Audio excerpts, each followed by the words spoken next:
வணக்கம் நண்பர்களே. வேலண்டைன்ஸ் டே, காதலர் தினம் பிப்ரவரி 14ஆம் தேதி. ஒவ்வொரு வருடமும் அந்த பிப்ரவரி 14ஆம் தேதி காதலர் தினமாக கொண்டாடப்படுகிறது. அதற்கான பின் வரலாறு என்பது ஏற்கனவே எல்லோரும் தெரிந்திருக்கும். காதலர் தினம் என்பது திருமணம் ஆவதற்கு முன்னால் இளம் வயதில் இருக்கும் ஆண் பெண் இருவரும் மட்டுமே கொண்டாடக்கூடிய தினமாக எல்லோரும் நினைக்கிறார்கள். அப்படி இல்லை. அது காதலர் தினம்தான், கல்யாணமாகாதவர்கள் தினம் அல்ல. அந்த காதலர் தினத்தில் காதலை அனுதினமும் மலைபோல் பொழிந்து வாழக்கூடிய கணவன் மனைவி காதலர்கள். கணவன் மனைவி தான், ஆனால் காலம் முழுவதும் காதலர்களாக இருப்பவர்கள். அவர்களுக்கான தினம்தான் உண்மையான அந்த காதலர் தினம். அந்த மாதிரி ஒரு தினத்தில் நீங்கள் கடவுளின் தேசத்தில், கடவுளின் தேசம் என்றால் இயற்கை, கடவுள் எப்படி ஒரு இயற்கையாக பூமியை படைத்தாரோ, அவர் படைக்கும் பொழுது எந்த விதமான மாசு இல்லாமல், காற்று மாசோ வேறு எந்த மாசும் இல்லாமல் படைத்தாரோ அப்படி இருக்கக்கூடிய ஒரு தேசம் இலங்கை.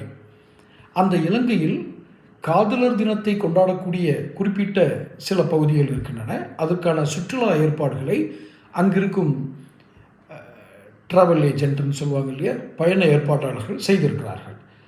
அதை தெரிந்து கொள்வதற்கும், அப்படி ஒரு இந்த டூர் பேக்கேஜ்னு சொல்லுவாங்க இல்லையா, அது மாதிரி டூர் பேக்கேஜ் இருக்கிறது அப்படிங்கிறதையும் தாராளமாக நீங்கள் தெரிந்து கொள்ளலாம், அங்கு செல்லலாம். நான் சொல்கிற இலங்கைங்கிறது ரொம்ப தள்ளி இல்லை. மிஞ்சி போனால் இந்தியாவிலேருந்து, இந்தியாவினுடைய தலைநகர் டெல்லியிலேருந்து கூட நீங்கள் ஒரு 3 ஹவர்ஸில் நீங்கள் ரீச் பண்ணிடலாம். Only 3 hours travel from Delhi to Colombo. So கொழும்பிலிருந்து உங்களை காதலர் தினம் கொண்டாடக்கூடிய இடங்களுக்கு எடுத்து செல்வது, அழைத்து செல்வது, உங்களை அங்கே மகிழ்ச்சியான அந்த தினங்களை கொண்டாடுவதற்கு எல்லோருக்கும். நான் சொல்வது திருமணமானவர்கள், திருமணமாக, அதெல்லாம் பிரச்சனை இல்லை. காதலர் தினம் கொண்டாட வேண்டும் என்று நினைப்பவர்களுக்கு ஒரு டூர் பேக்கேஜ்.